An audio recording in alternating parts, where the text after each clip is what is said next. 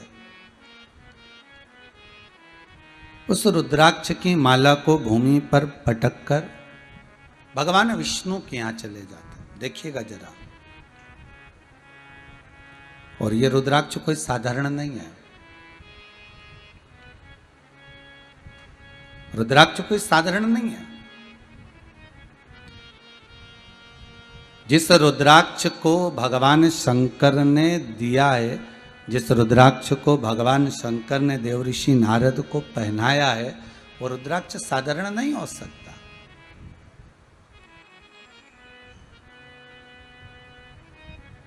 कोई साधारण सा रुद्राक्ष नहीं।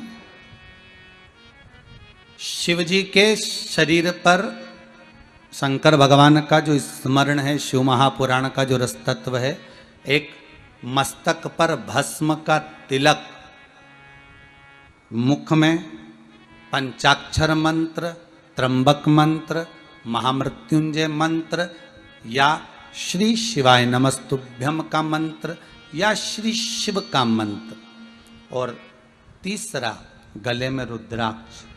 ये तीन त्रिवेणी के संगम है। ये तीन त्रिवेणी के संगम है।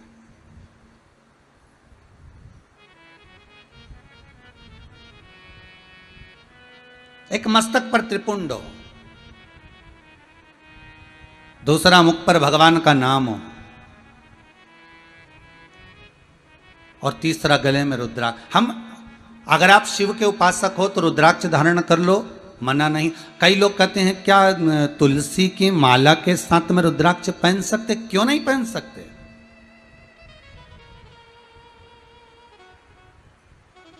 क्यों नहीं पहन सकते? शिव महापुराण की कथा में वेदेश्वर संहिता के अंतर्गत तो वर्णन किया गया कि रुद्राक्ष की महत्वता कितनी है। शिव महापुराण के अनुसार 1 मुखी से लेकर 14 मुखी तक रुद्राक्ष का वर्णन किया है, और कौन सा रुद्राक्ष किसको कब धारण करना है उस तक का महत्व शिव महापुराण के अंतर्गत है। कितना छोटे से छोटे रुद्राक्ष से लेकर कितना बड़े से बड़ा रुद्राक्ष होता है उस तक का वर्णन है महाराज। और उस रुद्राक्ष की महत्वता क्या है, उस रुद्राक्ष को धारण कैसे करा जाता है, उस रुद्राक्ष को पहना कैसे जाता है, उस रुद्राक्ष की महत्वता क्या है। स्वयं भगवान विष्णु ने भी देवऋषि नारद के मुख से जब निकल गया अपशब्द शिव के लिए कि मैंने काम को जीता है, और उस काम को जिसको शिव नहीं जीत पाए, जिसको शंकर नहीं जीते,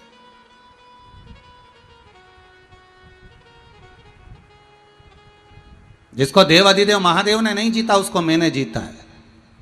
जब ये शब्द सुने, ये शब्दों का जब स्मरण भगवान विष्णु के सामने हुआ तो भगवान विष्णु को दुख बढ़ा हुआ, बहुत दुख हुआ।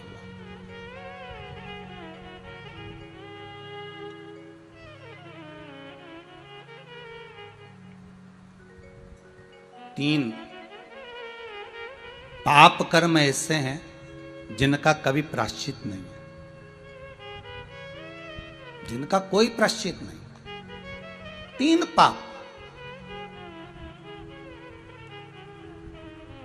शिव महापुराण में लिखा है 3 पाप ऐसे हैं जिनका कोई प्रायश्चित नहीं है। इन 3 पापों का कोई प्रायश्चित नहीं हो सकता।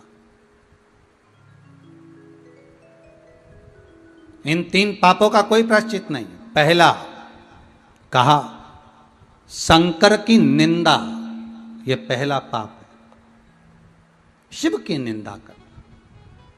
और जिसने शंकर की निंदा कर दी, ये पाप एक ऐसा हो गया जिसका कोई प्रायश्चित नहीं। तुम चाहे एकादशी कर लो, चाहे प्रदोष कर लो, चाहे द्वादशी कर लो, चाहे संक्रांति कर लो, चाहे तुम दान कर लो, चाहे तुम पुण्य कर लो, चाहे तुम सत्कर्म कर लो, चाहे तुम अक्षय तृतीया कर लो, चाहे तुम्हारी मर्जी पड़े शिवरात्रि कर लो, तुम 1000 बार शंकर का स्नान करा दो, पूजन कर दो, पाठ कर दो, अर्चना कर दो, पर यदि तुमने शिव की निंदा करी है तो इसका कोई प्रायश्चित नहीं।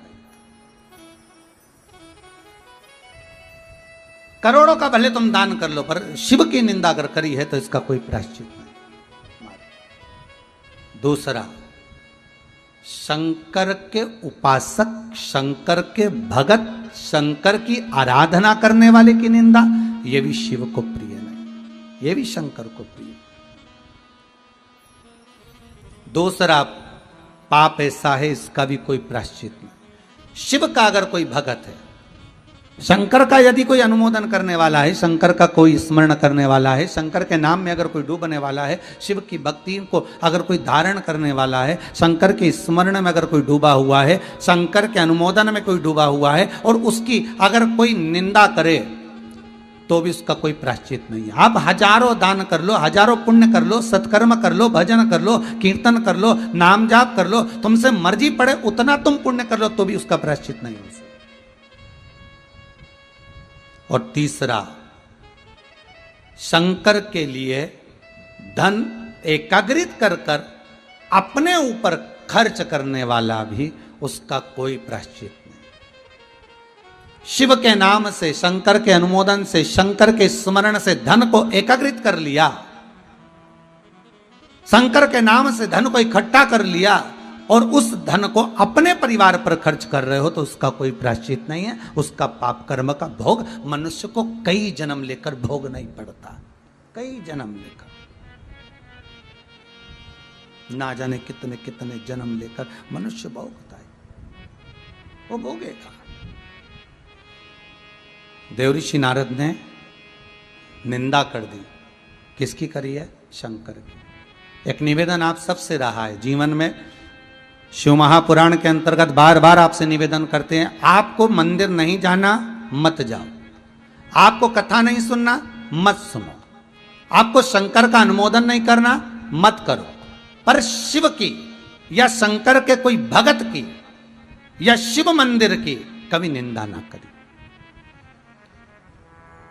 कभी निंदा ना करें। कोई कह रहा था अभी 2 दिन जब बीच में कथा नहीं आई ना, तो उज्जैन से किसी का फोन था, तो वो कह रहे थे कोई कालू भाई, तो कहे गुरुजी पहले मंदिरों में इतना गंदा पड़ा रहता था, मंदिरों में कहीं पानी, कहीं कीचड़, कहीं कुछ इतना पड़ा रहता था, पर जब से शंकर की कथा लोग सुनने लगे और शंकर को लोग जानने लगे, भले हम उज्जैनी में रहते महाराज जी, पर जब से शंकर की कथा को सुन रहे हैं, जब से शंकर की कथा को जान रहे हैं, तब से शंकर की कथा सुनने के साथ में एक चीज देखने को मिली है कि मंदिर में लोग सफाई बहुत रखने लगे, मंदिर में लोग साफ सफाई बहुत रखते महाराज, और यही शिव की कृपा।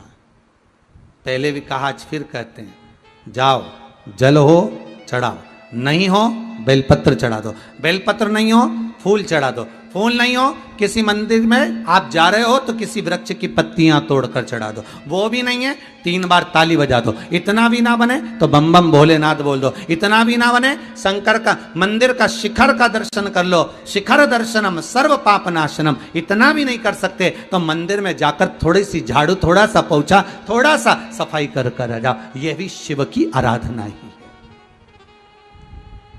यह भी शंकर की आराधना। महाराज देवऋषि नारद के भीतर जो अहम समाया हुआ था, उन्होंने रुद्राक्ष को फेंक दिया, और रुद्राक्ष को फेंका, भगवान विष्णु के यहां जाकर निंदा कर दी, निंदा करी, भगवान विष्णु के यहां से निंदा कर कर जब गए, शीलनिधि राजा की कन्या का स्वयंवर था और नारद जी को बंदर का मुख लग गया। जब भगवान विष्णु को कह दिया कि आपने मुझे बंदर का मुख लगाया है, आप पृथ्वी पर जाकर जैसे मैं स्त्री के लिए रो रहा हूं, आपको भी रोना पड़ेगा। भगवान ने स्वीकार कर लिया, सब कुछ करा भगवान ने, आखिरी में नारद के भीतर का जो अहंकार था, कामदेव को जीतने के प्रति जो अहम भरा हुआ था, वो नारद का अहंकार चला गया, और नारद जी का अहंकार गया। तब नारद भगवान विष्णु से पूछते हैं कि मुझे कुछ ऐसा ज्ञान दे दीजिए जिस ज्ञान के बल पर मैं भगवान शंकर की आराधना करूं।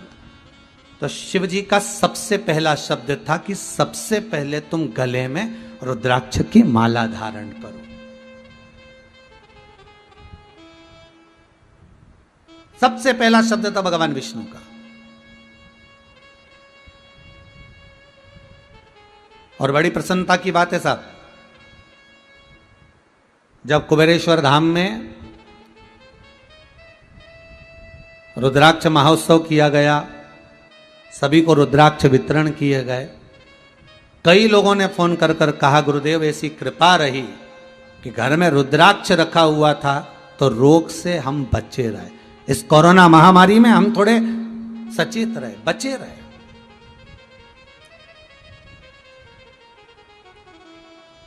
और आप सबसे निवेदन है, प्रयास करो,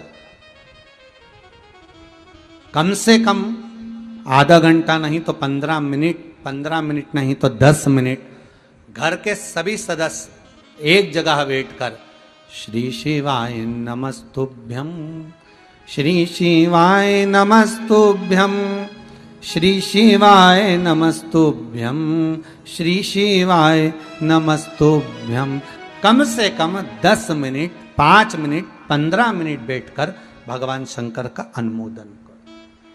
आप नहीं श्री शिवाय नमस्तुभ्यम बोल सकते, पंचाक्षर मंत्र बोलो, ओम नमः शिवाय, ओम नमः शिवाय, उच्चारण कर लो। ये भी नहीं कर सकते तो महामृत्युंजय मंत्र का स्मरण कर लो। वो भी नहीं कर सकते तो भीतर से गौरी शंकर का स्मरण कर लो, पर करो।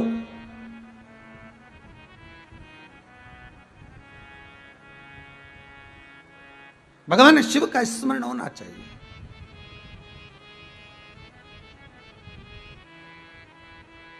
महाराज वो स्मरण जरूर। घर घर में भोले बाबा की जय होना चाहिए, जय होना चाहिए।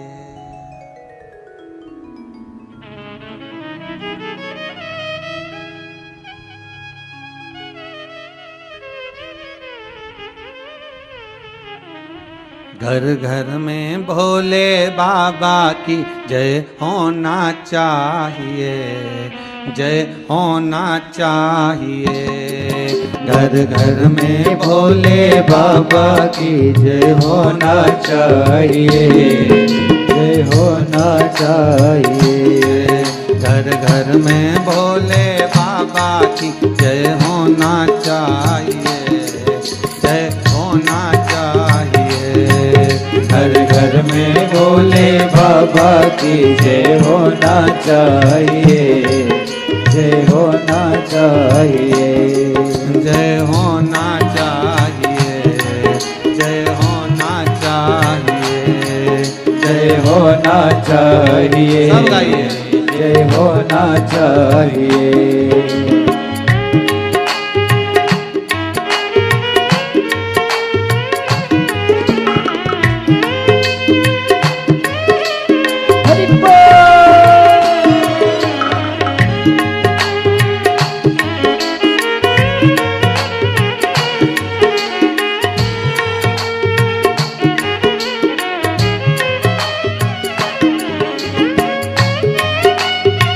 सब बोलिए।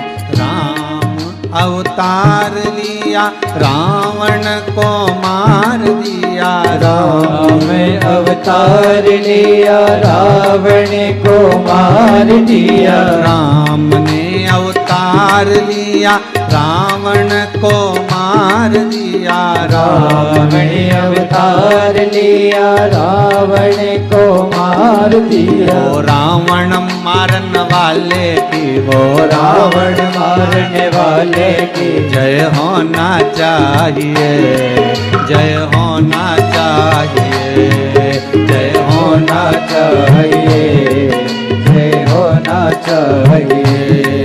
घर घर में भोले बाबा की, घर घर में भोले बाबा की, घर घर में शंकर बाबा की, घर घर में शंकर बाबा की जय होना चाहिए, जय होना चाहिए, जय होना चाहिए, जय होना चाहिए। जय हो।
अवतार लिया, कंसा को मार दिया।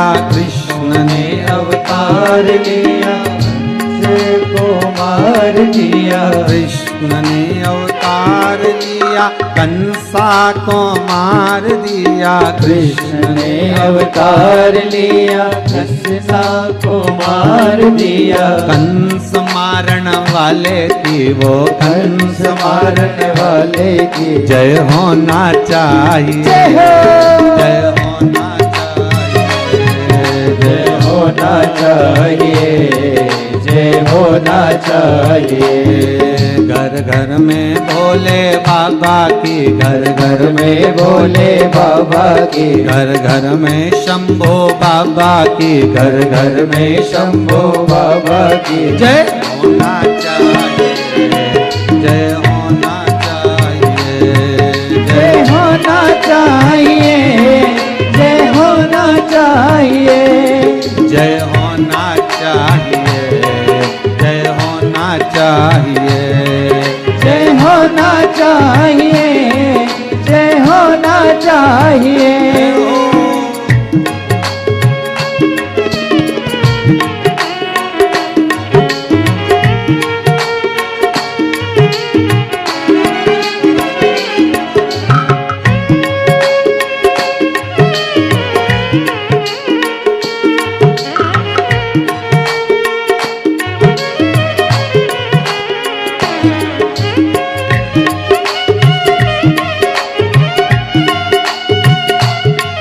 बड़े भाव से, ताली से, दोनों हाथों से।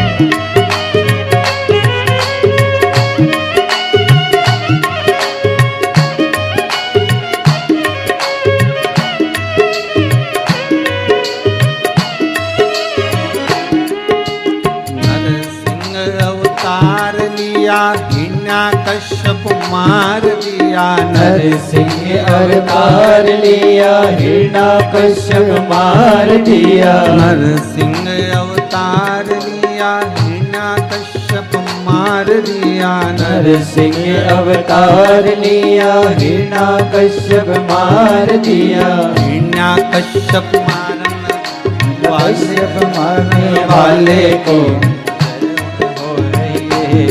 जय होना चाहिए, जय होना चाहिए, जय होना चाहिए। घर घर में भोले बाबा की, घर घर में भोले बाबा की जय होना चाहिए, जय होना चाहिए, जय होना चाहिए, जय होना चाहिए। जय होना चाहिए, जय होना चाहिए, जय होना चाहिए, जय होना चाहिए। जय होना चाहिए, जय होना चाहिए, जय होना चाहिए, जय होना चाहिए। हर हर महादेव। भगवान शंकर का नाम स्मरण कैसे भी हो, किसी रूप में भी हो, और शिव का स्मरण होना चाहिए, किसी रूप में भी हो। भगवान विष्णु कह रहे हैं देवऋषि नारद से, गलती है नारद आपकी। नारद, सबसे बड़ी गलती तो यह है कि आपने शंकर की निंदा करी है। दूसरी गलती यह है कि आपने रुद्राक्ष का अपमान किया।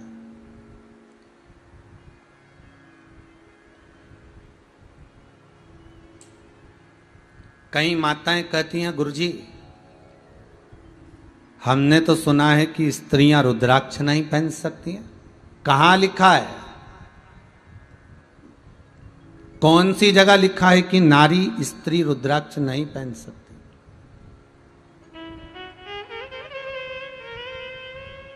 लिखा कहां है? अरे भाई, जन्म से लेकर मरे तक रुद्राक्ष अगर गले में पड़ा है तो शंकर की कृपा दृष्टि आप पर पड़ी हुई है। उलझोगे नहीं कभी संसार में कहीं।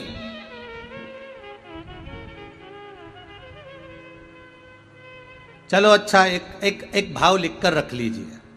आपके घर में बच्चे का जन्म हो जाए वो 1 साल का, 1.5 साल, 2 साल का, उसके बाद उसके गले में रुद्राक्ष पहना तो जीवन पर्यंत के लिए, और उसकी पत्रिका कैसी भी हो, भले उसकी पत्रिका में मंगल हो, राहु हो, केतु हो, शनि हो, कहीं ढैया लग रहा है, कहीं 7.5 लग रहा है, कहीं राहु वक्री हो रहा है, कहीं केतु वक्री हो रहा है, कहीं कोई दुख आ रहा है, कोई तकलीफ आ रही, उसकी राशि में, उसकी पत्रिका में, उसके ग्रह में, उसके भाग्य में कितना भी दुख लिखा हो, एक रुद्राक्ष पटक दो उसके गले में, जीवन में शंकर की दृष्टि उस पर पड़ी रहेगी, तो यह पक्का है कि उसको दुख का भान नहीं होगा, दुख का भान नहीं होगा।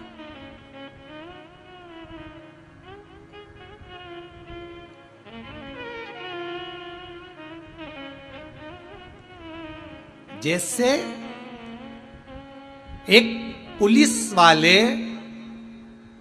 केस ढूंढ लेते हैं, कैसा भी केस हो, अगर किसी ने हरकत करी है, किसी ने कोई गलत काम करा है, किसी ने कोई बेकार काम करा है, और उसकी अगर रिपोर्ट हुई है, तो वो केस पुलिस वाले ढूंढ लेते हैं। जैसे पुलिस वाले केस ढूंढ लेते हैं, उसी तरह देव अधिदेव महादेव भगवान नारायण, भगवान ब्रह्मा, भगवान विष्णु ये भक्त ढूंढ लेते हैं। एक बार अगर रिपोर्ट हो गई, एक बार अगर रिपोर्ट हो गई तो फिर केस ढूंढ लिया उन्होंने। एक बार रिपोर्ट हुई तो केस ढूंढा, फिर वो कहीं पर भी चले जाए उसको ढूंढ कर ले आएंगे, कहीं पर भी हो उसको ढूंढ लाएंगे। एक बार अगर रिपोर्ट हो गई ढूंढ, वो तो जैसे पुलिस वाले केस ढूंढ लेते हैं, उसी तरह देव अधिदेव महादेव, मेरा विष्णु, मेरा राम, मेरा कृष्ण, मेरा नारायण, एक बार गले में अगर रुद्राक्ष की माला आ गई, एक बार गले में रुद्राक्ष का मन का आ गया, एक बार तुलसी की माला तुम्हारे गले में आ गई, फिर भगवान ढूंढ लेगा, फिर भगवान ढूंढेगा। एक बार बस रिपोर्ट लिखाई तो ढूंढना उसका काम। उसी तरह एक बार गले में रुद्राक्ष आया, फिर वो उसकी मर्जी, वो ढूंढेगा। वो कैसे ढूंढता है ये उसके ऊपर, उसकी दृष्टि कैसे पड़ती है ये उसके ऊपर।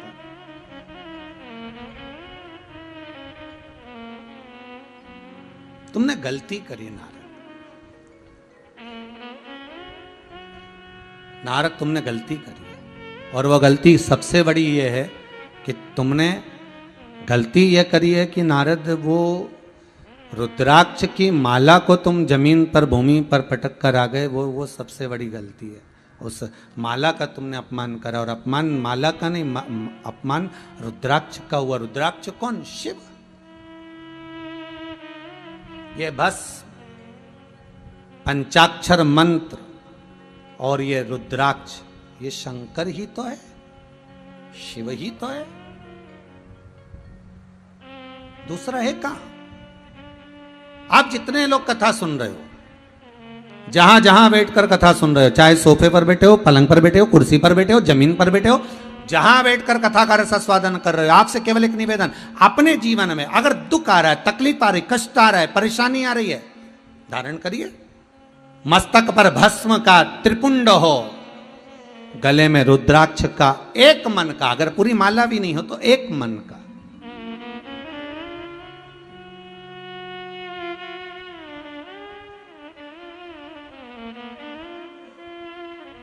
एक मन का, और मुख में भगवान का नाम, बस बहुत है। इस संसार सागर में उबरने के लिए बहुत है, इतना बहुत। देखो,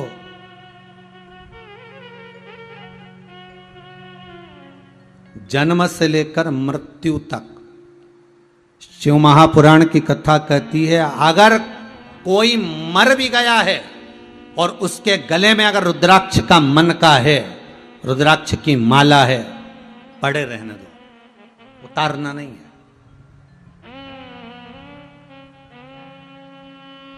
उतारना नहीं है। अगर मर भी गया तो भी पड़े रहने दो। हाँ, अगर रुद्राक्ष सोने में है तो फिर तो उतार लो। सोने में होगा तो फेंकेगा कौन? कौन जलाएगा? हाँ, उतार लो। पर रुद्राक्ष का मन का, मान लो अगर धागे में पड़ा हुआ है आपके, तुलसी भी अगर सोने में होगी तो रात को उतार लोगे, रुद्राक्ष भी अगर सोने में होगा तो रात को उतार लोगे। पर वही तुलसी, वही रुद्राक्ष अगर मान लो धागे में पड़ा हुआ है तो कौन उतारेगा? जाने दो। और वो रुद्राक्ष अगर आपके गले में पड़ा हुआ है, अंतिम समय तक पड़ा हुआ है, और मर भी गए, परिवार वालों से कह कर जाना, तन पर से सब नोच लेना, पर मेरे गले में जो रुद्राक्ष है उसको निकालना मती। वो रुद्राक्ष मेरे साथ अंतिम संस्कार में भी मेरे साथ होना चाहिए। मेरा शंभू, मेरे शंकर मेरे हृदय में है और वो मुझे शमशान में मिलेगा। ये रुद्राक्ष के बल पर मिलेगा, आखिरी में वही मिलना, कोई दूसरा नहीं।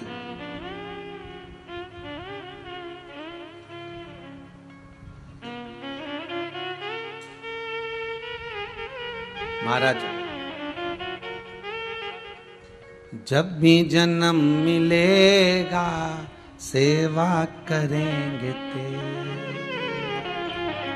कहते तुमसे बाबा शरण रहेंगे तेरे। जब जन्म मिले, कहते हैं शिव महापुराण की कथा कहती है, सुंदर भाव लिंग पुराण का वर्णन करता है, स्कंद पुराण कहती है रुद्राक्ष छाती पर, हृदय पर है।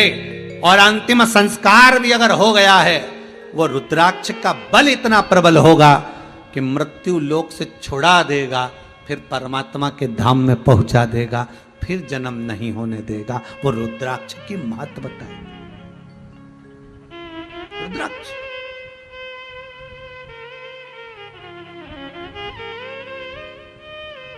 जैसे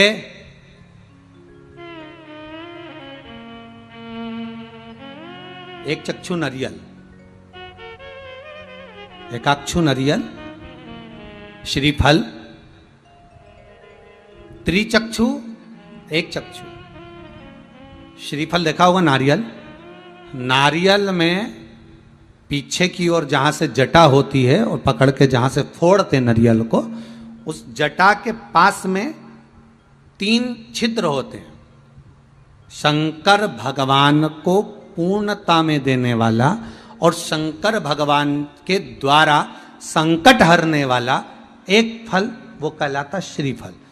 आपको पशुपति व्रत में कहा था कि पशुपति व्रत में उद्यापन में ना तो आपको ब्राह्मण का भोजन कराना है, उद्यापन में ना कोई जोड़ा जिमाना है, उद्यापन में एक काम करना है। क्या बताया था कि शंकर भगवान को 108 बेलपत्र समर्पित करना।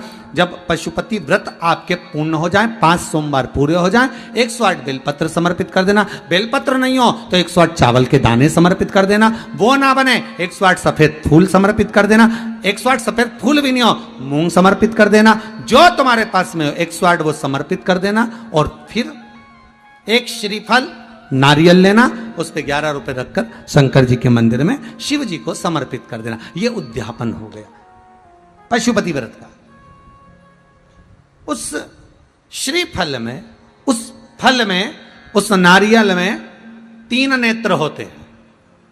नारियल का जहां जटा होती है, जहां से पकड़कर फोड़ते हैं, उसके उस तरफ देखेंगे 3 नेत्र मिलेंगे, 3 छिद्र मिलेंगे। वो 3 चक्षु हैं, शंकर के 3 नेत्र हैं वो। और कितना सुंदर लिखा है महाराज, स्कंद पुराण के अंतर्गत वर्णन किया है, भविष्य पुराण के अंतर्गत स्मरण किया है। एक चक्षु नारियल मतलब 10,000 नारियल में एक नारियल ऐसा होता है, एक श्रीफल ऐसा होता है जिसके 3 नेत्र की जगह 1 नेत्र होते हैं। कितने नेत्र होते हैं? 1 नेत्र।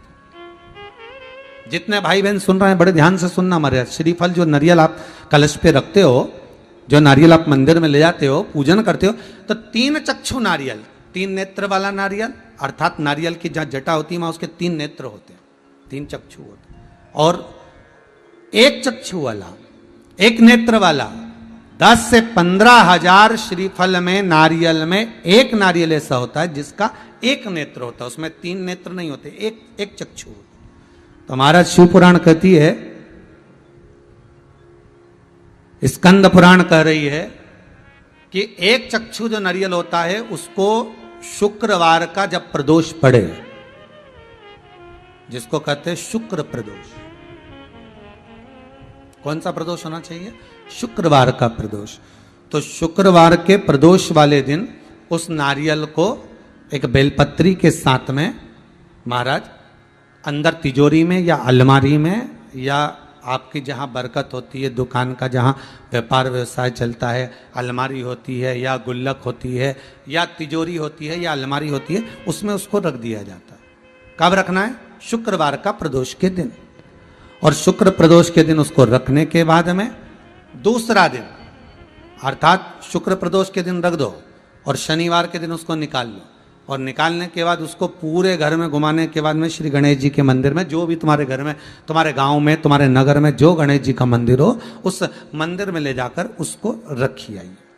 वहां से मात्र एक दुर्बा लेकर आइए, गणेश जी महाराज की चढ़ी हुई केवल एक दुर्बा।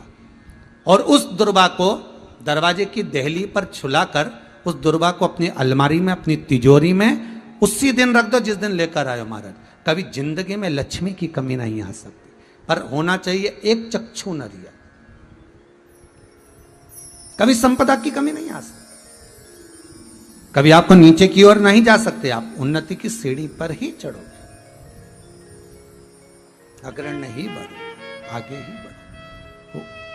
एक चक्षु नारियल, एक चक्षु नारियल हो तो जीवन का आनंद सुख। तो उसी तरह शंकर को पाना, शिव का स्मरण करना या शंकर का अनुमोदन करना।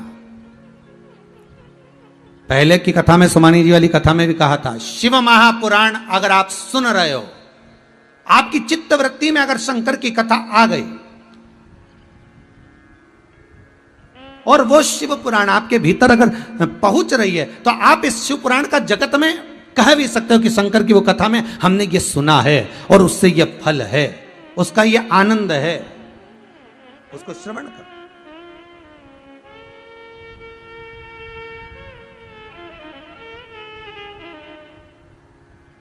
उस कथा को जनमानस तक मैं धन्यवाद दूंगा। महाराज नीमच, परतवाड़ा, इंदौर, नांदेड़, महाराष्ट्र, मध्य प्रदेश, गुजरात, ना जाने कहां कहां के भाइयों ने पत्रकारों के माध्यम से, अखबारों के माध्यम से अपने अपने क्षेत्र में इस शिव महापुराण का प्रचार किया और कहा 30 तारीख से शिव महापुराण की कथा आ रही है। और आप सब संपूर्ण, कई लोगों ने मराठी भाषा में भी छापा। मैं निवेदन करूंगा समीर जी से कि वो क्लिपिंग दिखाएं जरा, कि अखबारों में कितना सुंदर भाव व्यक्त किया, कितना सुंदर, कि मौका मिल रहा है श्रवण करने का, ये मौका मिल रहा है आनंद पाने का।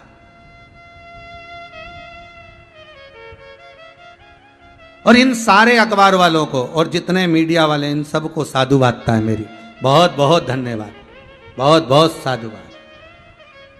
महाराज अपने अपने क्षेत्र में कथा सुनो, श्रवण करो और अपने जीवन में उतारो, श्रवण करो और अपने जीवन में आनंद पाओ। महाराज एक चक्षु नारियल हो और वो एक चक्षु नारियल जिसके एक नेत्र हो, और वो नारियल अगर शुक्रवार की प्रदोष हो और प्रदोष काल में उसको अलमारी में, तिजोरी में रखा जाए बेलपत्र के साथ, और उसी श्रीफल को दूसरे दिन गणेश जी के मंदिर में संपूर्ण घर में, व्यापार में घुमाकर रखा जाए, मां से मात्र एक दुर्वा लाकर रखी जाए, कभी संपदा की कमी नहीं आ सकती। ये उसी तरह जैसे किसी व्यक्ति को रोग हो गया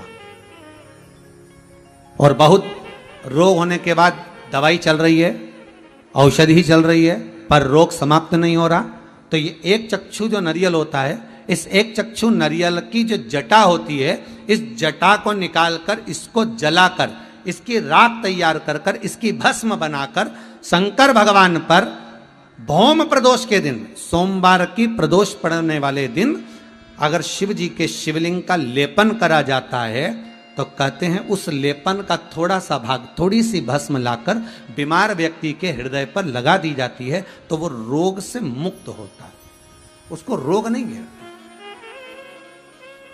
इस एक चक्षु नारियल देवर्षि नारद आपने गलती करी है। नारद जी बोले मैंने गलती करी? हाँ। क्या गलती हो गई मुझसे? गलती नारद जी आपने ये करी कि पहले तो शंकर की निंदा कर दी। ओहो। देवर्षि नारद बोले इसीलिए आपने मेरा सम्मान नहीं करा। भगवान विष्णु बोले ऐसा तो हो नहीं सकता कि मैंने सम्मान नहीं करा, सम्मान तो करा, पर अहंकार इतना समाया हुआ था, अभिमान इतना समाया हुआ था कि सम्मान आपको सहन नहीं हुआ।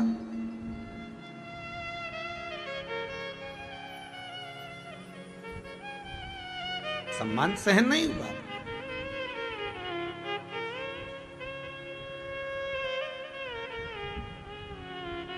नारद भगवान को पाने का सबसे सुंदर तरीका है कलयुग केवल नाम आधारा, सुमर सुमर नर उतरहि पर। भगवान को पाने का सबसे सुंदर तरीका है भगवत नाम का स्मरण, भगवान की चर्चा, भगवान का भजन, भगवान का कीर्तन, भगवत स्मरण में डूबे।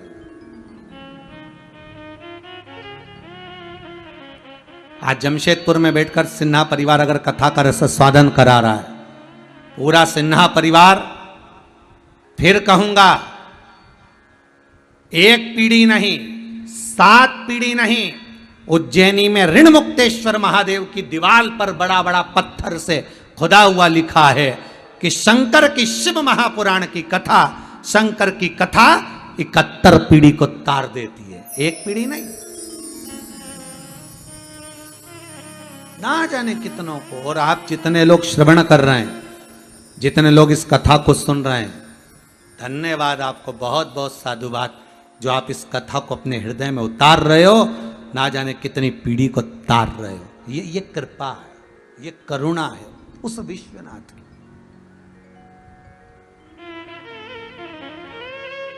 करुणा उस। नारद तुमने गलती तो करी है। नारद बोले इसीलिए शायद आपने मेरा सम्मान नहीं करा। भगवान बोले मैंने तो सम्मान दिया था, पर अहंकार इतना बड़ा था कि सम्मान दिखे कहां। भक्ति हो तो भगवान दिखे।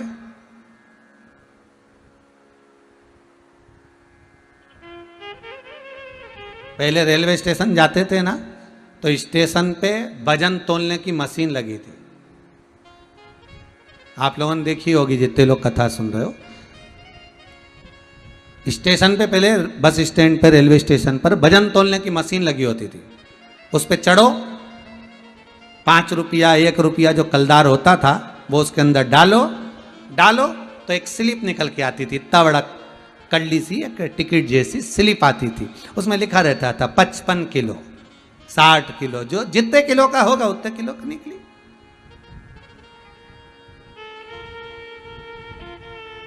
पर कोई समझदारी करे और उसमें कलदार की जगह, 1 का कलदार, 5 का कलदार, 2 रुपया की जगह उसमें 500 का नोट डाले तो स्लिप आएगी क्या? अरे बोलो तो रे, आएगी क्या?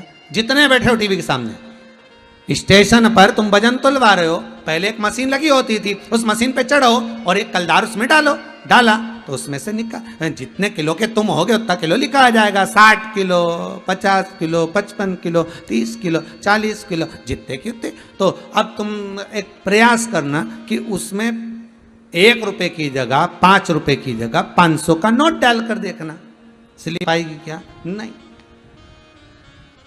कोई स्लिप नहीं निकलेगी। उसमें कोई वजन की स्लिप आएगी ही नहीं कि कितना तुम्हारा वजन है, कोई स्लिप। उसी तरह भगवान ये नहीं देखता कि तुम्हारे पास में माल कितना है, 500 का है, 2000 का नोट है, 10,000 है, 50,000 है, 1 लाख है। भगवान को कोई मतलब नहीं कि तुम्हारे पास में धन कितना है।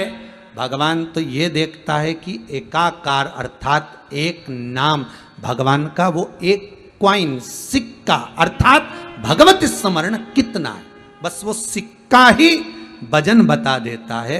उसी तरह तुम्हारा भजन भगवान का द्वार बता देता है कि द्वार कब मिलेगा, वो सिक्का।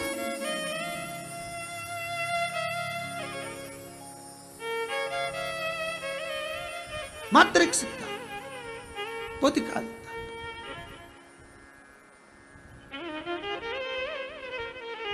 नारद तुमने गलती करी है।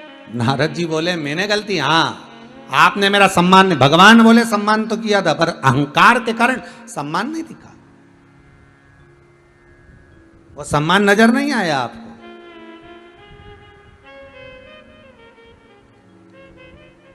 ओहो प्रभु मैंने आपको श्राप दे दिया, आप मनुष्य बनकर इस मृत्यु लोक में आओगे और आपको भी स्त्री के लिए अर्थात अपनी पत्नी के लिए रोना पड़ेगा। भगवान कह रहे हैं देव ऋषि नारद ये तो सब कर्मों का भोग है जिसको भोगना पड़ेगा, इसको भोगना है।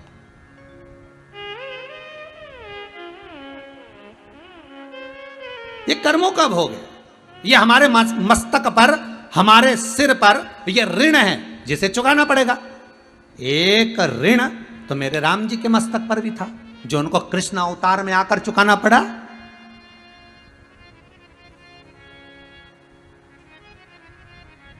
एक ऋण तो मेरे राम जी के मस्तक पर भी ले गया था। कब? जब वन जाते समय माता जानकी को प्यास लगने लगी, सीता जी बिलखने लगी, मां जानकी के मुख से निकल गया प्रभु बहुत प्यास लगी, मुझे बहुत प्यास लग रही है प्रभु। राम जी बोले जलाशय तो कोई पास में दिख नहीं रहा, मेरे नजदीक में कोई पानी का केंद्र, कोई पानी का स्थान, कोई तालाब, कोई सरोवर, कोई कुंड, कोई झरना नजर नहीं आ रहा। सीता जी बोली प्रभु आपको हाँ चलना चाहिए ना, तो जहां पानी हो ना उसके पास पास से चलना चाहिए, कम से कम पीने को तो मिल जाए। पानी नहीं मिल रहा, तड़प रही थी। वहीं पर एक मोर नाच रहा था, मोर नाच रहा है। राम जी ने हाथ जोड़कर मोर को बुलाया, प्रभु ए मयूर देव आइए। मोर दौड़ कर आया, प्रभु क्या आज्ञा है, क्या आज्ञा है प्रभु? राम जी बोले मोर हे मयूर जानकी जी को प्यास लगी है, हमें पानी दिख नहीं रहा, आप उड़ते हो, ऊंचा बैठ जाते हो, आप सब दूर वन में जंगल में विचरण करते रहते हो, हे मयूर देव हे मोर आप बताओ ना पानी कहाँ है? मोर बोला प्रभु थोड़ी दूर पर पानी है, आप चलो मेरे साथ, मैं आगे आगे चलता हूं, आप मेरे पीछे चलो। राम जी बोले ठीक है, पर मोर ने कहा चलने में दिक्कत आई। राम जी पूछे वो कैसे? मोर बोला प्रभु चलने में ये दिक्कत आएगी कि आप तो पांव से चल लोगे पर मुझसे इतना चला नहीं जाएगा क्योंकि मेरे पंख इतने बड़े हैं, इतना मैं चल नहीं पाऊंगा। तो राम जी बोले क्या चाहते हो? मोर बोला एक काम करता हूं मैं उड़ उड़ के चलूंगा और तुम पैदल पैदल चलो। भगवान बोले ठीक है। तो मोर बोला प्रभु चल तो दोगे पर मुझे एक बात बताओ, अगर मैं ज्यादा तेज उड़ गया और चले गया कहीं, फिर तुम्हें रास्ता कौन बताएगा? इसलिए एक काम करता हूं। भगवान बोले वो क्या? मोर बोला रास्ता मैं बताऊंगा, जहां जहां पर मेरा पंख गिरा पड़ा दिखे उसी रास्ते से तुमको आगे बढ़ते हुए आना है। राम जी बोले ठीक है।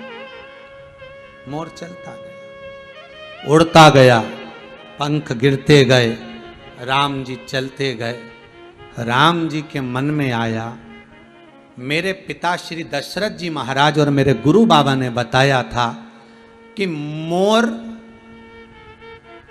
के पंख झड़ने का, पंख गिरने का भी एक समय होता है, एक महीना होता है, एक समय होता है, एक तिथि होती है। मोर के पंख झड़ने का भी एक समय होता है।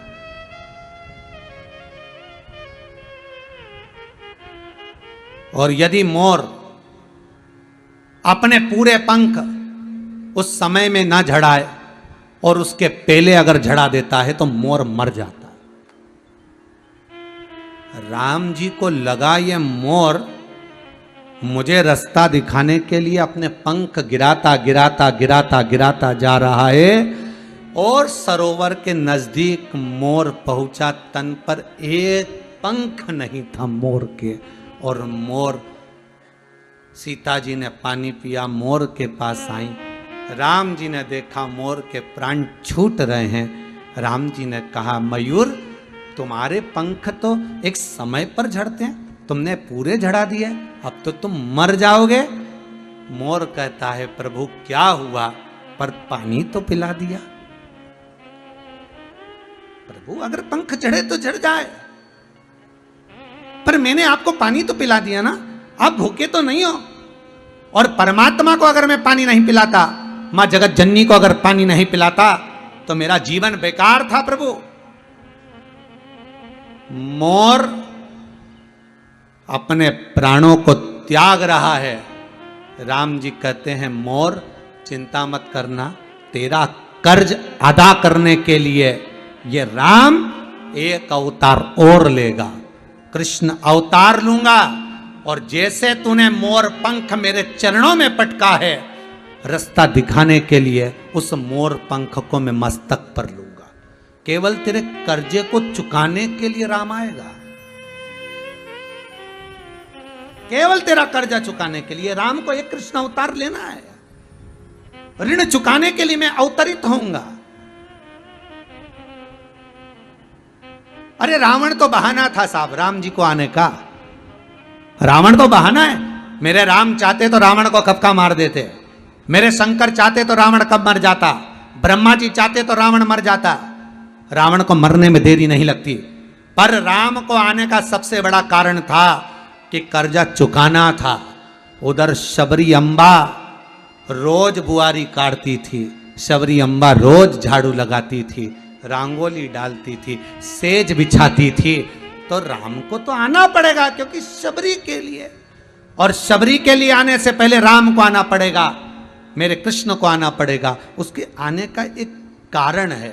हर अवतार का कोई कारण होता है। कोई कहे कि कंस को मारने के लिए भगवान कृष्ण प्रकट हुए, नहीं नहीं नहीं, भगवान कृष्ण को अगर प्रकट होना था, कर्ज चुकाने के लिए प्रकट हो गए कि यह मोर पंख मुझे मस्तक पर धारण करना है, ये मोर पंख मुझे लेना,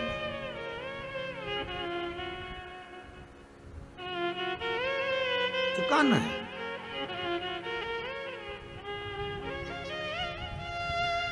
लेकर जाना तो चुकाना। मेरे जल पिया है, तूने मार्ग दिया, कृष्ण अवतार लूंगा, द्वापर में आऊंगा, तेरा साथ निभाऊंगा, चिंता न करना। तेरे पंख झड़ गए, दुख है, कृष्ण अवतार में मैं खुद मोर नृत्य करूंगा। करा, मोर कुटी पर जाकर मेरे भगवान कृष्ण ने मोर नृत्य करा। तो भगवान विष्णु क्या गलत कर रहे हैं देव ऋषि नारद को? शिव महापुराण की कथा कहती है, कथा का आज प्रथम दिवस है, नारद जी के चरित्र से इस कथा को प्रारंभ करा है। पूरी कथा में 7 दिन में रुद्राक्ष का महत्व, भस्म का महत्व और भगवान के मंत्र का महत्व, इस त्रिवेणी संगम को लेकर ये पूरी 7 दिन की कथा करेंगे।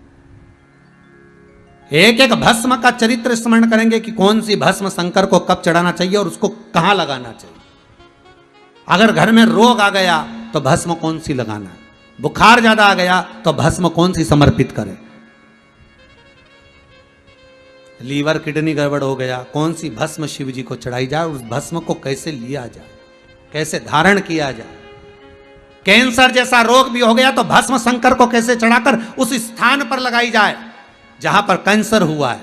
उस भस्म का, किसी गठान हो गई शरीर में, वो गठान को गलाने के लिए भस्म कैसी शिव को समर्पित करना चाहिए, वो कौन सी भस्म शंकर को चढ़ाई जाए और गठान पर लगाई जाए कि गठान गल जाए, समाप्त हो जाए बिना औषधि के।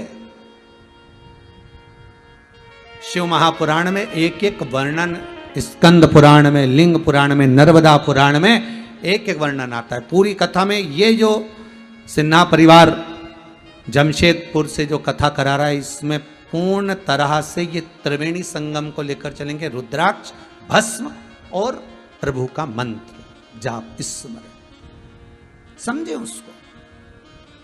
इसलिए आज कथा में पहले दिन तो हमने रुद्राक्ष का थोड़ा सा महत्व, थोड़ा सा भस्म का महत्व, कि नारियल की जटा, एक चक्षु नारियल की जटा की उस भस्म का क्या फल है। थोड़ा समय।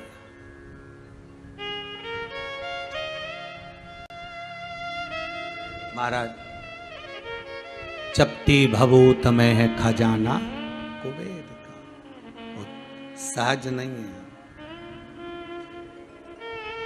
शमशान की राख, शमशान की जरा सी राख कपड़े पे लग जाती है, तन पे लग जाती है तो घर आकर नहाना पड़ता है, कपड़े को धोना पड़ता है। और वही मुर्दे की राख मेरे शंकर को चढ़ जाती है और वो करोड़ों में बिक जाती है। वही मुर्दे की राख, वही बस।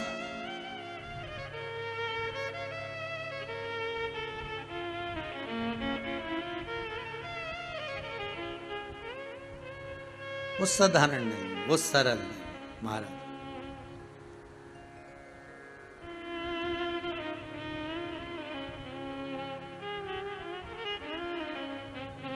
वो सहज नहीं हो सकती।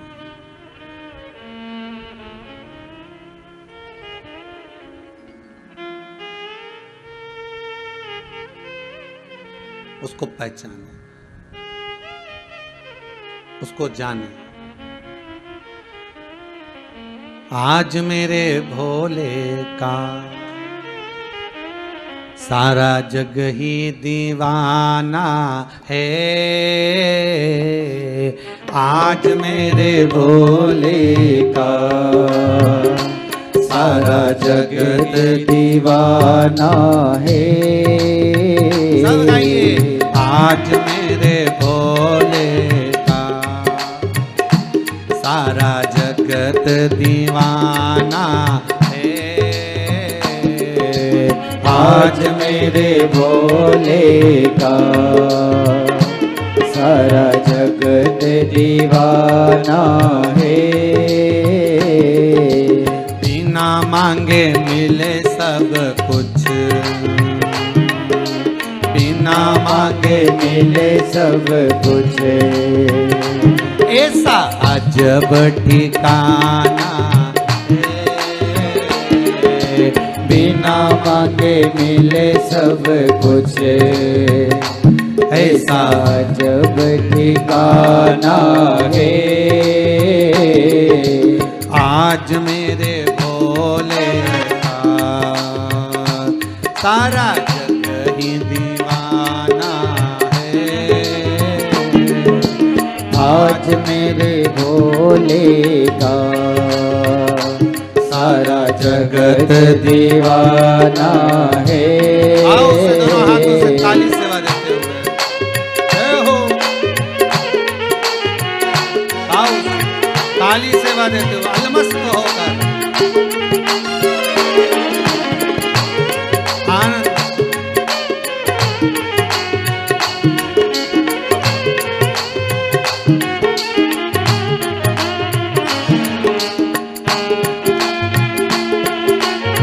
हर भोले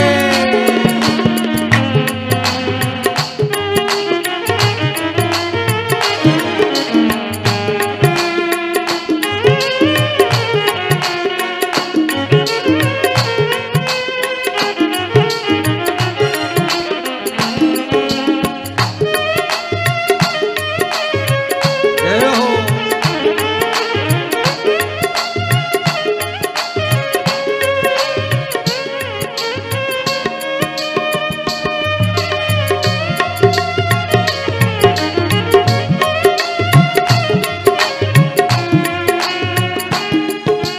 बाबा ऐसा दानी है, करता इनकार नहीं। भोले सादानी है, करता इनकार नहीं। भोला ऐसा दानी है, करता इनकार नहीं। भोला ऐसा दानी है, करता इनकार नहीं। जो भी मांगो मिल जाए, जो जो भी मांगा मिल जाए, ऐसा खुला खजाना है। ओ जो भी मांगो मिल जाए, ऐसा खुला खजाना है।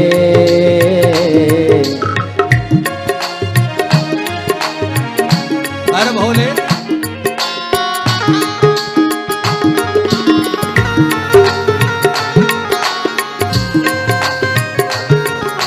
हरि बोल।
सेवा दिन रात करो, हर पल हर एक क्षण हो। सेवा दिन रात करो, हर पल हर एक क्षण। सेवा दिन रात करो, कैलाशी है हर पल हर एक क्षण हो।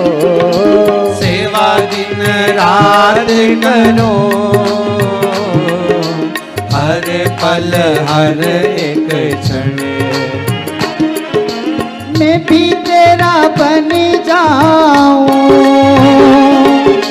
मैं भी तेरा बन जाऊं, तुझे अपना बनाना है। मैं भी तेरा बन जाऊं, तुझे अपना बनाना है।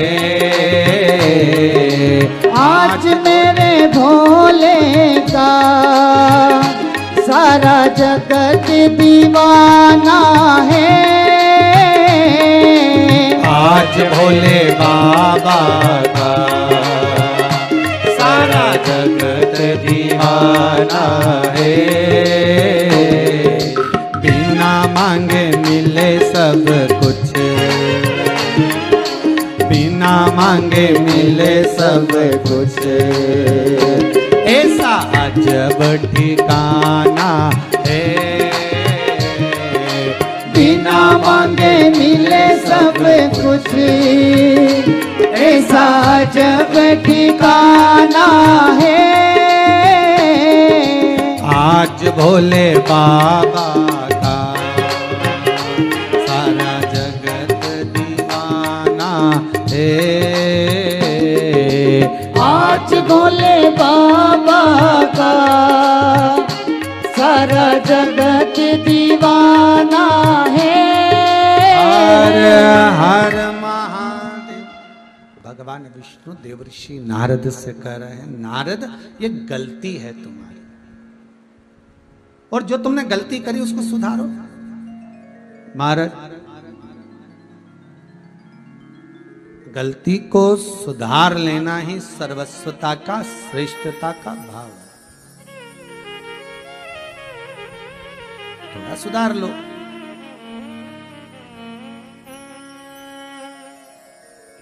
नारद जी बोले, प्रभु हाँ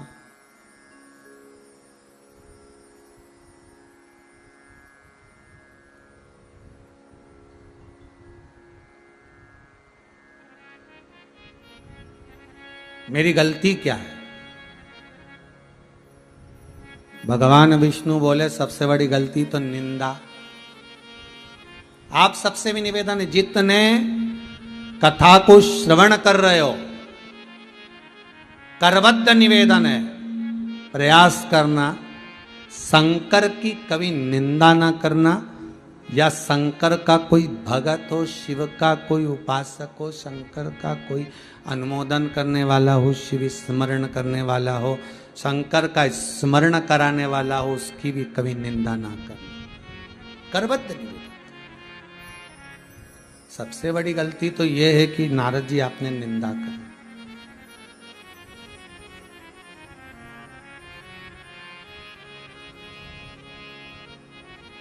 पहले के समय में 7-8 दिन तक जब बुखार नहीं उतरता था, आजकल तो ये कोरोना जैसा क्रम हो गया कि कोरोना का बुखार भी बहुत दिन तक चलता रहता है? पर पहले के समय में जब 7-8 दिन तक बुखार नहीं उतरता था ना, तो डॉक्टर के पास जाते थे और डॉक्टर से जाकर कहते थे, डॉक्टर से जाकर निवेदन करते थे, साहब देखना जरा, 8 दिन हो गए बुखार नहीं उतर रहा, देखो जरा 8 दिन हो गए। फिर डॉक्टर साहब एक दवाई देते थे, 4-5 गोली, 5, और एक पुड़िया में ऐसा बांध बुंदा के दे देते थे हॉस्पिटल में से। और पहले की बात बता रहे, गोली खा लेना, रजाई ओढ़ के कम्बल ओढ़ के सो जाना और पसीना निकल जाना चाहिए। पसीना निकल जाएगा, बुखार अरे बोलो तो जम के उतर जाएगा। पहले की बात है।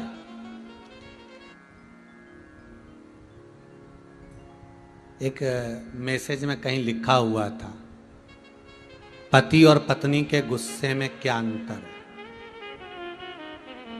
पत्नी और पति के क्रोध में, गुस्से में क्या अंतर है।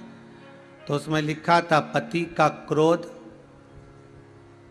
पुराने बुखार जैसा होता था कि खुद पर आ गया, खुद ही भुगत लो और अकेले में पड़े रहो और तपते रहो। और पत्नी का क्रोध, तो कहा पत्नी का क्रोध आज के कोरोना जैसे बुखार जैसा है, जिसके भी संपर्क में आता है उस पर उंडेल जाता है। दोनों में अंतर है, पति का क्रोध और पत्नी के क्रोध में अंतर। तो ये पुरानी बात है। 7-8 दिन तक बुखार नहीं उतर रहा, डॉक्टर साहब के पास गए, उन्होंने दवाई दे दी लिख के, गोली जाओ काउंटर पे से ले लो, सरकारी हॉस्पिटल काउंटर पे से गोली ले ली, अब गोली में से गोली खा लेना, ओढ़ कर सो जाना, पसीना निकल जाने देना, हवा में मत जाना, पसीना निकल जाएगा, बुखार चला जाएगा। ठीक है साहब।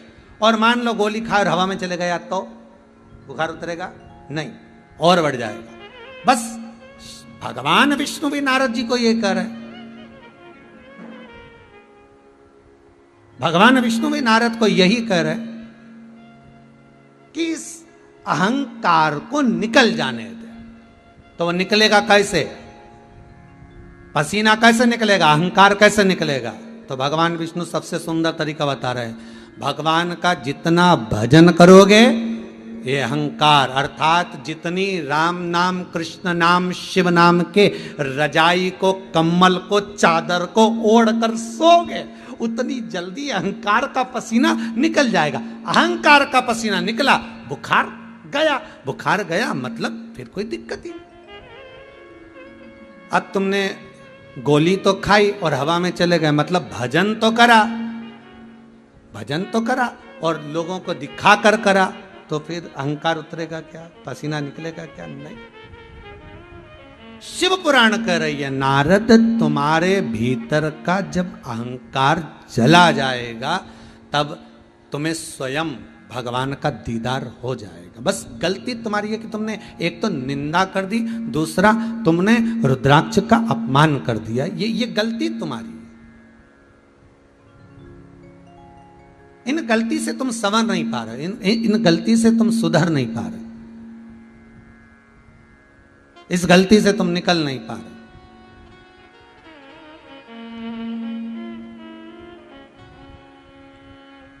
नारद जी बोले, प्रभु आप बताओ क्या करना।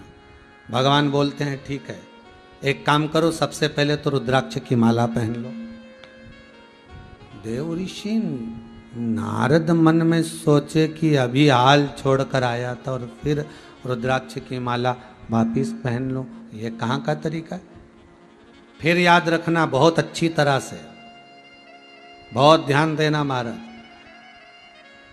जिस चीज का अहंकार होता है सबसे पहले वही छूट जाती है। नारद जी जिस माला का अपमान करे थे, नारद जी को वही माला वापिस पहनना पड़ी। वही माला नारद वापिस पहने, वही माला। ठीक है, तो नारद जी बोले, नारद जी के मुख से शब्द निकला। नारद जी ने भगवान विष्णु से कहा, प्रभु अब जो माला मैंने फेंकी थी, जो माला मेरी गिर गई थी, जो मैं शंकर जी के दरवाजे पर फेंक कर आया था, जिस माला को, महाराज जिस माला को मैंने फेंका था, वो माला जो गिरी थी, वो माला प्रभु उसको तो नंदी ने उठा लिया और नंदी ने उठाकर उस माला को शंकर जी को दे दिया। अब वो माला तो मुझे मिलने वाली नहीं है, तो करा क्या जाए।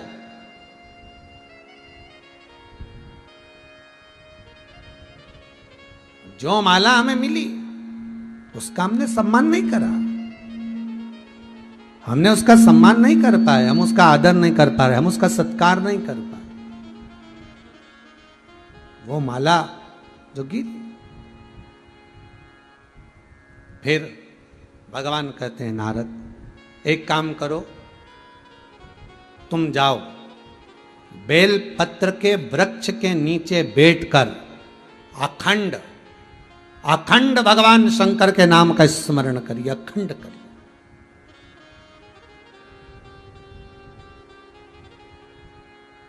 तुम जाओ बेलपत्री के वृक्ष के नीचे बैठना और शिव जी के नाम का स्मरण करना। ठीक है, नारद जी गए। सबसे पहले नारद चंद्रभागा नदी के तट पर जाते हैं और चंद्रभागा नदी के तट पर जाकर भगवान शिव का स्मरण करते हैं। वहां एक बेलपत्री के वृक्ष को ढूंढते हैं, बेलपत्री के वृक्ष को।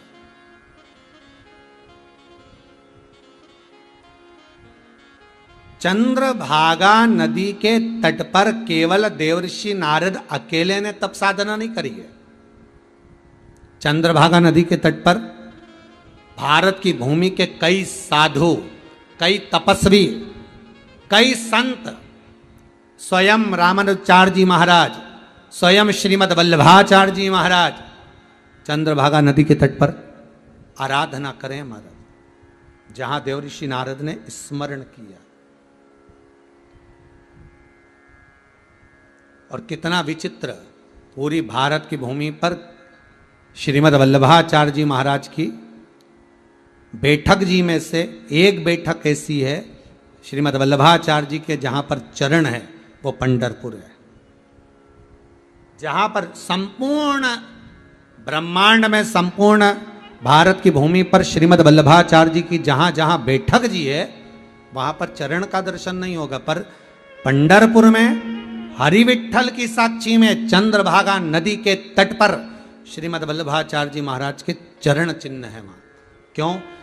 श्रीमद वल्लभाचार्य जी वहां बैठकर जब भगवान का स्मरण करते थे, गोवर्धन नाथ जी की लीलाओं का व्याख्यान वर्णन श्रीमद भागवत सुबोधनी में जब अंकित करते थे, तब श्री चंद्रभागा नदी, चंद्रभागा स्वयं दौड़कर श्रीमद वल्लभाचार्य जी महाराज की जल की व्यवस्था करती थी। झारी जी भरने का काम स्वयं चंद्रभागा नदी करती।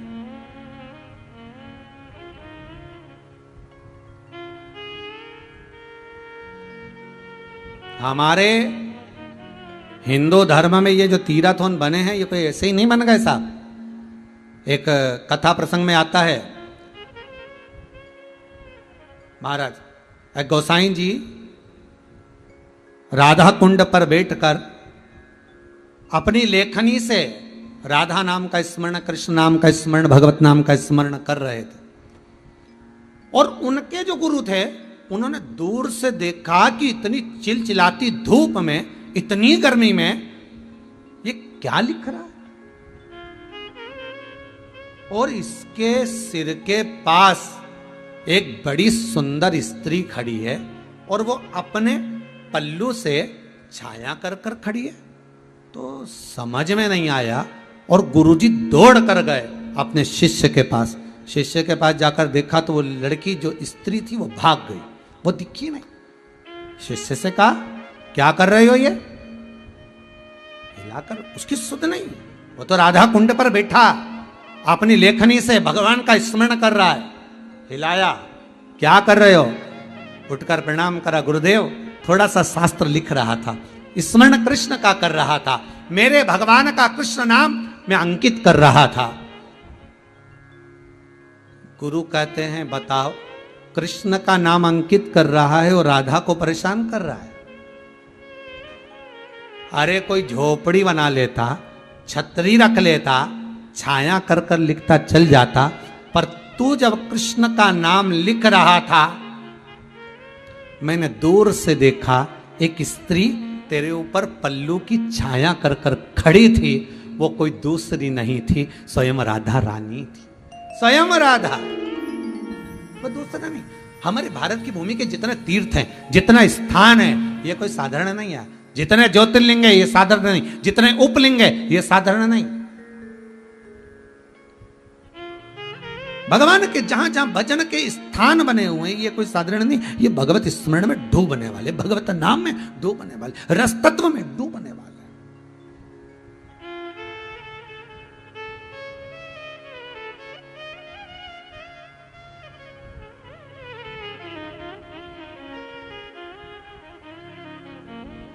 जाइए बेलपत्री के पेड़ के नीचे बैठो, तब साधना करो।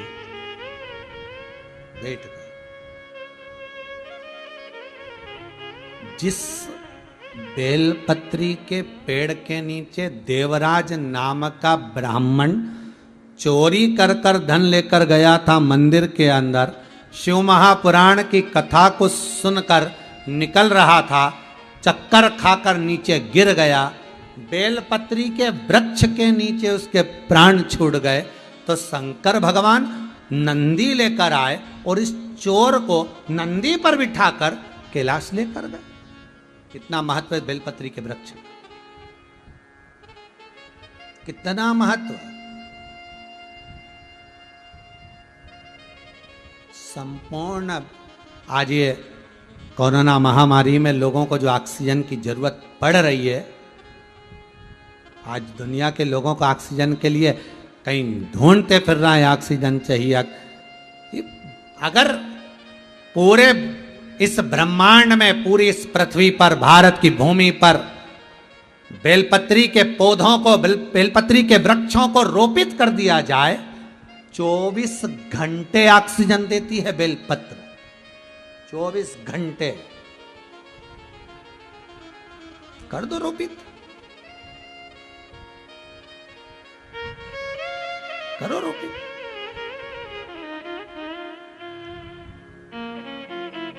चौबीस घंटे ऑक्सीजन देती है। एक बेलपत्री का जरा सा फल, उस फल का जरा सा टुकड़ा सुखाकर अग्नि में डाल देने पर वातावरण ऑक्सीजन से परिपूर्ण हो जाता है। जरा सा बेलपत्री के फल का टुकड़ा अग्नि में जलाया और ऑक्सीजन प्रबल हो गई। साधारण है। आगे कथा में अपन सुनेंगे, एक बेलपत्री का पौधा लगा देना, एक बेलपत्री का वृक्ष लगा देना, 1 लाख शिव मंदिर के निर्माण करने के बराबर है। कितने मंदिर? 1 लाख शिव मंदिर के निर्माण के बराबर है। एक बेलपत्री का पौधा एक बेलपत्री का वृक्ष लगा देना। क्यों?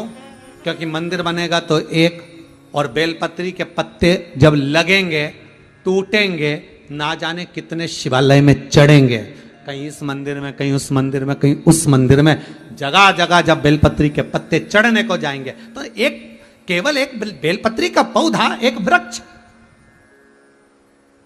लाखों शिवालयों को निर्माण कर देता है, लाखों।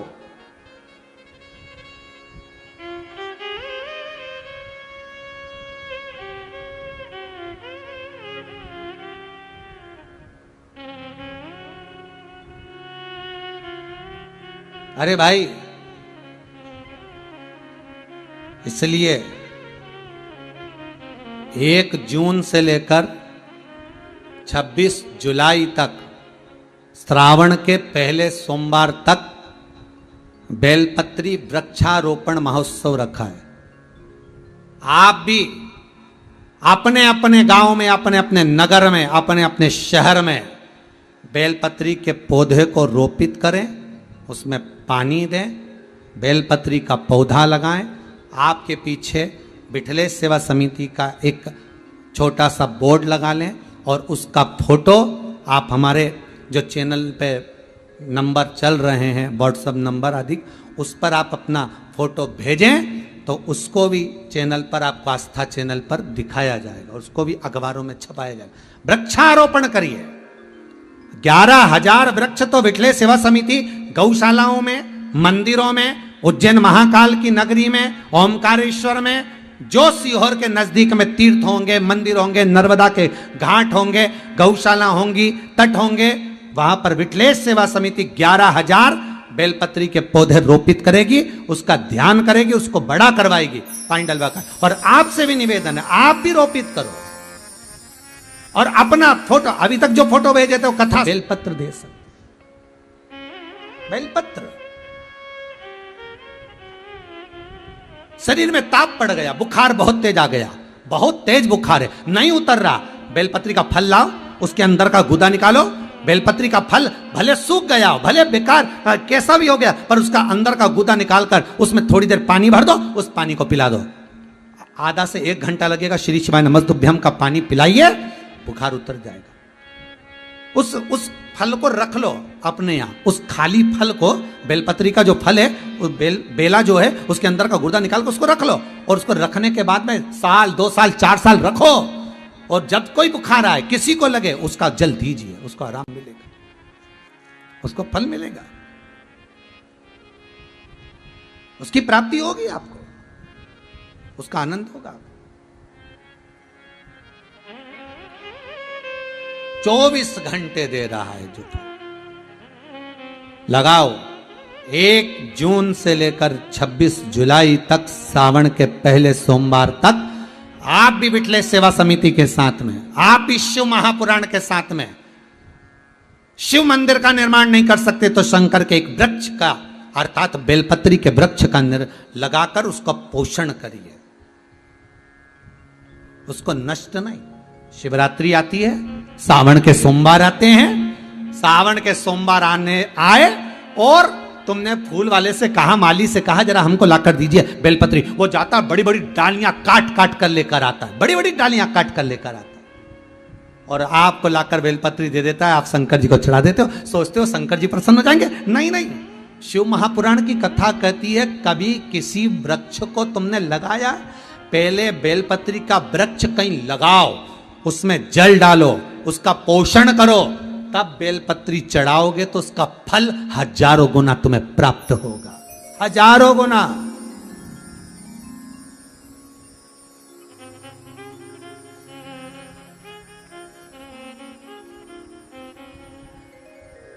उसका फल 1000 गुना प्राप्त, कोई साधारण नहीं है। जाओ देवऋषि नारद, चंद्रभागा नदी के तट पर बेलपत्री के वृक्ष है,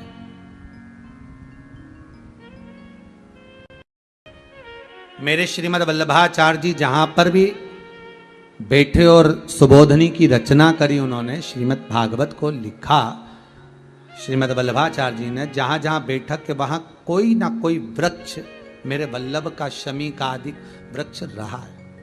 मेरे श्रीमद् वल्लभाचार्य जी भी शमी के वृक्ष के नीचे बैठकर वर्णन कर लिखे। बहुत जगह पर श्रीमद् वल्लभाचार्य जी शमी खेजड़ी के वृक्ष के नीचे बैठकर भागवत की रचना करते हैं, पर चंद्रभागा नदी के तट पर श्रीमद् वल्लभाचार्य जी बेलपत्री के पेड़ के नीचे बैठकर श्रीमद् भागवत सुबोधनी की रचना करते हैं। साधारण वृक्ष नहीं,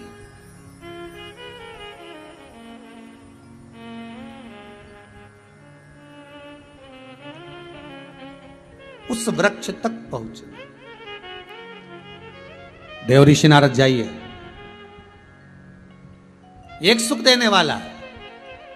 जैसे सिन्हा परिवार जमशेदपुर से बैठकर कथा का रसास्वादन कराकर संपूर्ण ब्रह्मांड को एक एनर्जी दे रहा है, एक आनंद दे रहा है, एक सुख प्रदान कर रहा है। आप अगर वृक्ष लगा दोगे तो वो आज नहीं तो कल, कल नहीं तो परसों, आप रहो ना रहो, हम रहें ना रहें, पर वो वृक्ष की पत्ती शंकर को तो चढ़ेगी, वो किसी काम तो आ नहीं सकती है। वो फल टूटेगा तो कोई तो खाएगा, किसी को तो लाभ मिलेगा, उसकी छाया में कोई तो सुख पाएगा। कोई एक बार बैठकर शंकर का नाम ही ले गया तो ही फल मिल गया।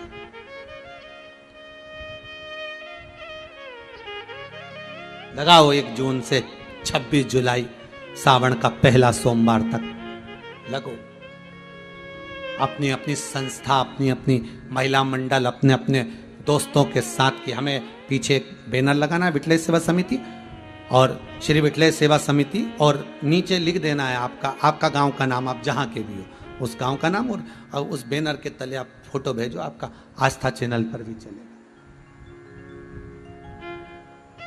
इस कोरोना महामारी में पहली कथा जब कही थी, इस कोरोना काल के अंतर्गत, उस समय से जब कथा कही थी तो कहा था कि धीरे धीरे 5 कथा तक पहुंचेंगे और बाबा ऐसी कृपा करेगा कि ये कोरोना महामारी, ये वायरस कम होता चले जाएगा। और अंदाजा लगा कर देखिए, ये 3री कथा चल रही है और अब धीरे धीरे हर जगह पर लॉकडाउन जो लगे हुए थे वो धीरे धीरे खुलते चले जा रहा है। यही शिव की कृपा है, यही शंकर की कृपा है।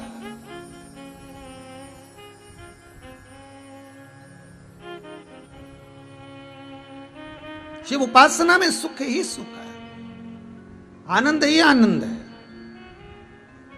महाराज जाओ नारद जी, आप तो नारद जी कथा में और बेलपत्री के पेड़ के नीचे, हाँ बेलपत्र वृक्ष के नीचे बैठो, जाओ जरा जाइए।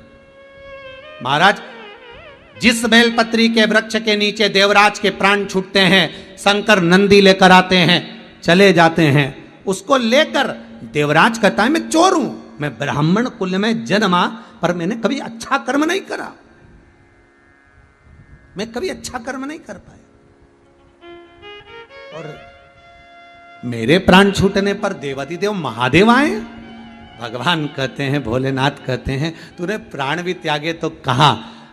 इससे पहले सोमानी जी की कथा में कहा था गुजरात वालों की कि पहले जब व्यक्ति मरता था, लेकर जाते थे राम नाम सत्य कहते हुए, बीच मार्ग में एक जगह ऐसी होती थी जहां पर अर्थी को उतारा जाता था, जहां विश्राम दिया जाता था। उस मुर्दे को वो स्थान नहीं होता था, बेलपत्री के पेड़ के नीचे रोका जाता था, जिससे बेलपत्री के वृक्ष की छाया इस मुर्दे पर भी पड़ जाएगी तो ये जीवात्मा तर जाएगी। इसलिए ये शंकर के धाम चली जाए, इसलिए विश्राम देते थे, मुर्दे को भी ले जाते समय एक जगह पर रोकते थे, विश्राम तक, सुख तक।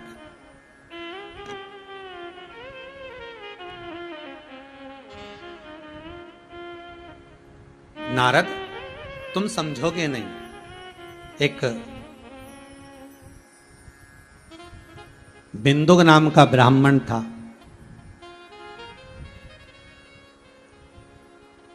चंचुला देवी उसकी पत्नी थी,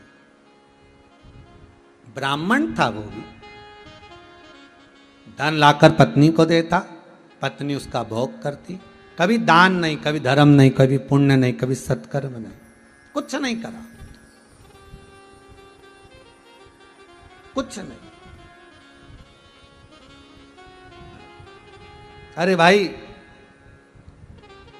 आप जो ये गौशाला के लिए दान दे रहे हो, आजीवन भोजन भंडारे का दान दे रहे हो, आप जो सत्कर्म कर रहे हो, शिव स्मरण कर रहे हो, शंकर की कथा सुन रहे हो, आपका किया गया भजन, दान, पुण्य, सत्कर्म आज अगर काम नहीं आया तो एक ना एक दिन जो तुमने दान दिया है, पुण्य करा है, सत्कर्म करा है, वो तुम्हारे सामने जरूर आएगा, ये पक्का है।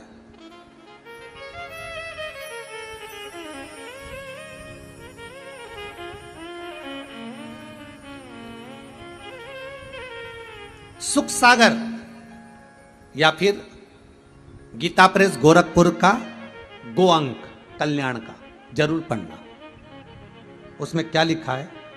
गीता प्रेस गोरखपुर का गो अंक कल्याण का कहता है कि मंदिर, भगवान कृष्ण के जितने मंदिर हैं, भगवान के जितने मंदिर हैं, ये भगवान का ऑफिस है। क्या है ये भगवान का? जम के बोलिए, ऑफिस। जितने लोग आस्था प्रकटता सुन रहे हैं, बड़े ध्यान से सुनना, कि जितने भारत की भूमि पर मंदिर बने हैं, जितने विदेशों में मंदिर बने हैं, जहां जहां मंदिर बने हैं, ये भगवान का ऑफिस है, कार्यालय है। और जितनी गौशाला है, जितनी भी गौशाला है, ये भगवान का निज घर है। आप कहां जाते हो? मंदिर। अर्थात जिसको लेन देन की बात करना रहती है वही मंदिर जाता है, अर्थात जिसको ऑफिसल की बात करना है, ऑफिस की बात करना है, वो मंदिर जा रहा है। पर गौशाला वही जाता है जिसको भगवान एंट्री देते हैं, क्योंकि अपने घर में हर किसी को थोड़ी ना घुसा लोगे।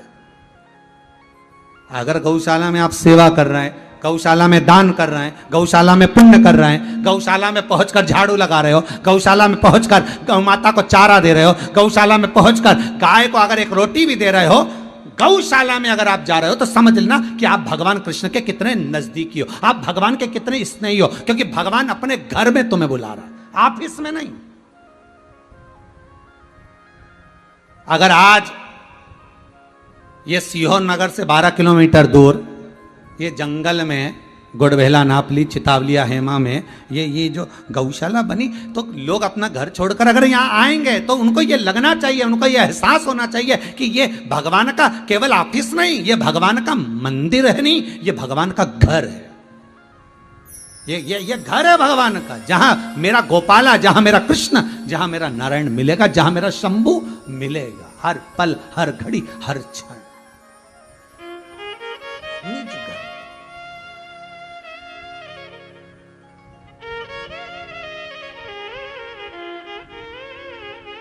मंदिर ऑफिस है, गौशाला घर है भगवान का। घर में हर कोई नहीं जा सकता, डायरेक्ट प्रवेश नहीं है, जिसको बुलाएगा वही आएगा। अभी तो लॉकडाउन चल रहा है, आप अपने घर में रहिए, वही अच्छा है। अभी आना भी नहीं है, अभी तो ऑनलाइन कथा सुनिए और अपने जीवन को धन्य बनाइए। और लॉकडाउन खुल भी जाए तो भी मत आओ, अभी कोरोना महामारी के अंतर्गत अपने घर में रहो, हाथ धोते रहो, सोशल डिस्टेंसिंग का पालन करो, कहीं मत जाओ। कमाने के लिए जिंदगी पड़ी है, अगर शरीर ही चले जाएगा तो कमा कर करोगे क्या? घर में रहो, स्मरण करो, मुख पर मास्क लगाकर रहो, प्रयास करिए। बिंदु ब्राह्मण है पर अपने कर्म से वंचित हो गया, और कर्म से वंचित हुआ। एक बार चोरी का धन लेकर आ रहा था, कहते जलाशय में गिर गया, पानी में डूब गया, मर गया। शिव महापुराण में पहले भी कहा था, 3 तरह से मरे हुए व्यक्ति को मोक्ष नहीं मिलता। पहला, पानी में डूबकर मरा हुआ, दूसरा, सर्प के डसे से मरा हुआ, तीसरा, स्त्री के हाथ से मरा हुआ। इसको मोक्ष नहीं है, इसकी मुक्ति नहीं है। आज ये इसकी मुक्तिता का भाव नहीं।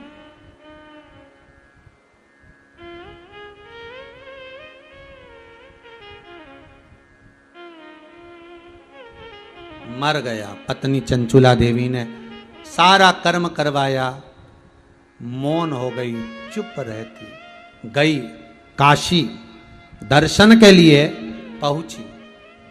अभिमुक्त नगरी में पहुंच, जहां पर पहुंचकर बस पांव रखते ही लोग मुक्त हो जाते, वो ऐसी नगरी में पहुंचे। अभिमुक्त